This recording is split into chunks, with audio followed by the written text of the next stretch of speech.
parlons depuis le début de cette épidémie de la communion spirituelle.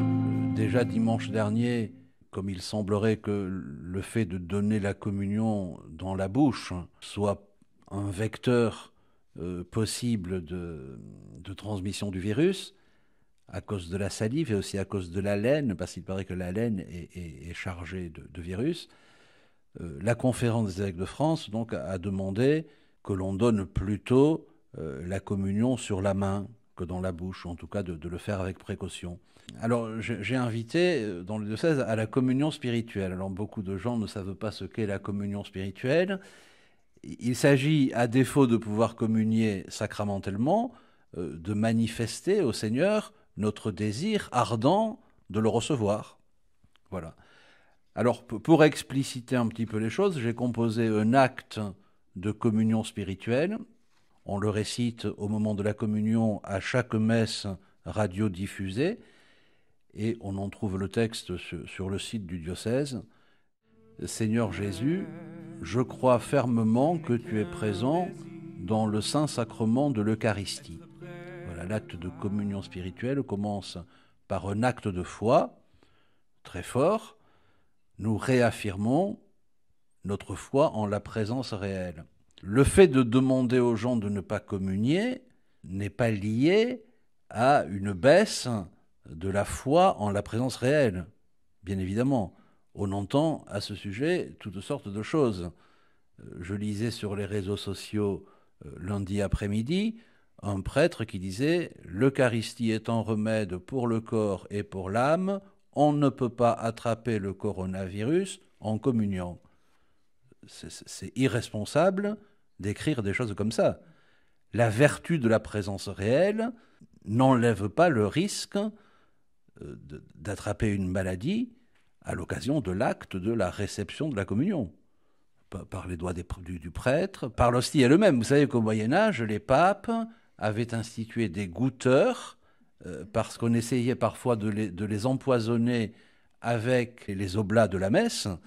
Et donc, il y avait un goûteur qui goûtait l'hostie et le vin du calice avant l'offertoire pour s'assurer qu'il n'était pas empoisonné. Donc, si on peut user de l'hostie pour empoisonner quelqu'un, mais il est bien évident que des virus peuvent aussi se transmettre de cette façon-là. La grâce, en aucun cas, ne remplace la nature. Elle la perfectionne, mais elle la suppose, mais elle ne la remplace pas. Donc, s'il est bien évident que le sacrement de l'Eucharistie est certes un remède pour le corps et pour l'âme, mais à travers les accidents, c'est-à-dire la matière qui reste, une fois que la transubstantiation est opérée, des virus ou des microbes peuvent passer par là. Donc cet acte de communion spirituelle commence par une profession de foi en l'Eucharistie. Seigneur Jésus, je crois fermement que tu es présent dans le Saint-Sacrement de l'Eucharistie. Je t'aime plus que tout et je te désire de toute mon âme. Après toi languit ma chair comme une terre assoiffée. Je voudrais te recevoir aujourd'hui avec tout l'amour de la Vierge Marie, avec la joie et la ferveur des saints. Puisque je suis empêché de te recevoir sacramentellement, viens au moins spirituellement visiter mon âme.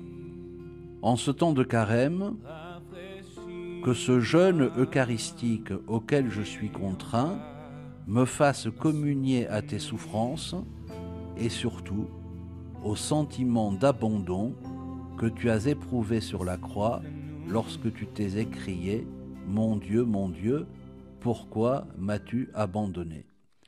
Je fais ici un lien entre la spiritualité du carême et ce qui nous arrive aujourd'hui. La spiritualité du carême, c'est de nous associer aux souffrances du Christ dans sa passion et à nous offrir avec lui. Une vie eucharistique, c'est ça. La vie eucharistique ne consiste pas simplement à communier matériellement.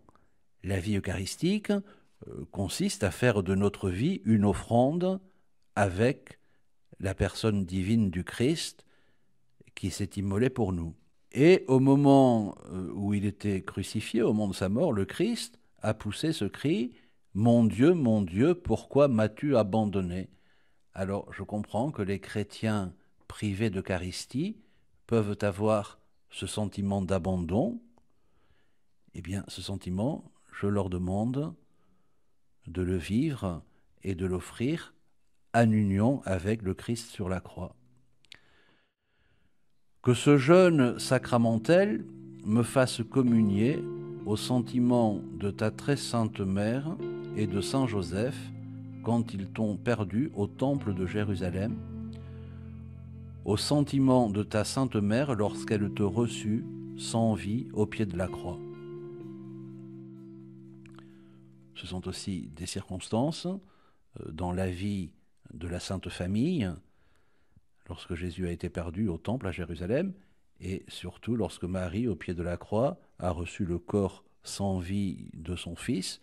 Ce sont des circonstances où ils ont ressenti aussi sans doute ce sentiment d'abandon et d'impuissance devant un destin qu'ils ne maîtrisaient pas, mais qu'ils ont vécu dans la confiance, dans la foi et dans l'espérance. Que ce jeûne eucharistique me fasse communier aux souffrances de ton corps mystique, l'Église, partout dans le monde où les persécutions ou l'absence de prêtres font obstacle à toute vie sacramentelle. L'Église est une, et comme disait saint Augustin en commentant le psaume dans lequel il est dit « D'un bout de la terre à l'autre, j'ai crié vers toi », et saint Augustin dit c'est le corps mystique du Christ, l'Église répandue sur la terre d'un bout à l'autre qui crie vers Dieu. Le corps physique du Christ est localement situé, son corps mystique est répandu sur toute la terre. Donc c'est une occasion de communier aux souffrances de l'Église, aux souffrances des chrétiens persécutés qui ne bénéficient pas des sacrements. C'est une façon aussi de communier aux souffrances des chrétiens qui n'ont pas de prêtre. Grâce à Dieu, ici nous en avons. Et la messe est célébrée. Les fidèles ne peuvent pas y assister parce que les rassemblements sont interdits. Mais la messe est célébrée tous les jours par les prêtres. Et c'est déjà en soi une très grande consolation. Et c'est une occasion sans doute de revenir aussi à ce qui est l'essentiel de la foi. L'essentiel de la foi, c'est que la messe soit célébrée. C'est pas qu'un tel ou un tel puisse y participer, puisse y assister. Donc c'est une occasion de revenir au cœur de notre foi à travers cette épreuve.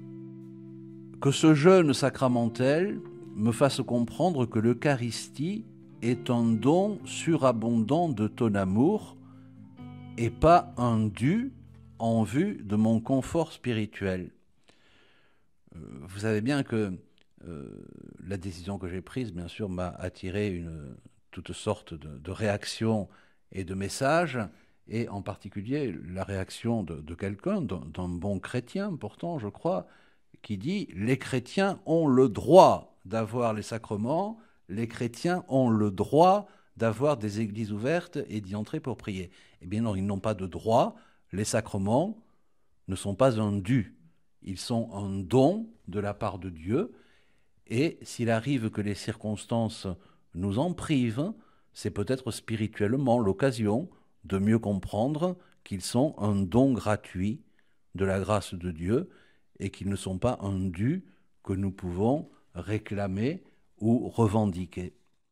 Que ce jeûne eucharistique soit une réparation pour toutes les fois où je t'ai reçu dans un cœur mal préparé, avec tiédeur, avec indifférence, sans amour et sans action de grâce. Le père Rodriguez, dans son traité de la vie spirituelle, écrit que quelquefois, à force de communier, eh bien, on ne mesure plus les fruits de ce que nous recevons. Et qu'on peut s'habituer à la communion et finalement la recevoir avec une sorte, peut-être pas d'indifférence, mais de façon un peu machinale et mécanique, parce qu'on considère que c'est un dû. cette réalité est encore plus vraie aujourd'hui que jamais, où les gens communient massivement sans qu'il y ait eu forcément la préparation adéquate, la préparation nécessaire. Donc le fait d'être privé de la communion, encore une fois, c'est un grand malheur pour tout le monde, mais vous savez, le mystère pascal, c'est la vie qui sort du tombeau. Le mystère pascal, c'est le mal qui se transforme en bien.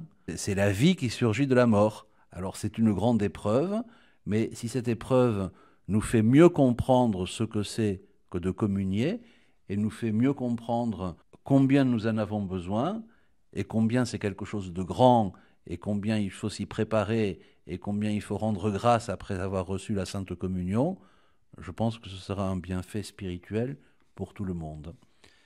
Que ce jeûne sacramentel creuse toujours davantage ma faim de te recevoir, réellement et substantiellement, avec ton corps, ton sang, ton âme et ta divinité, lorsque les circonstances me le permettront.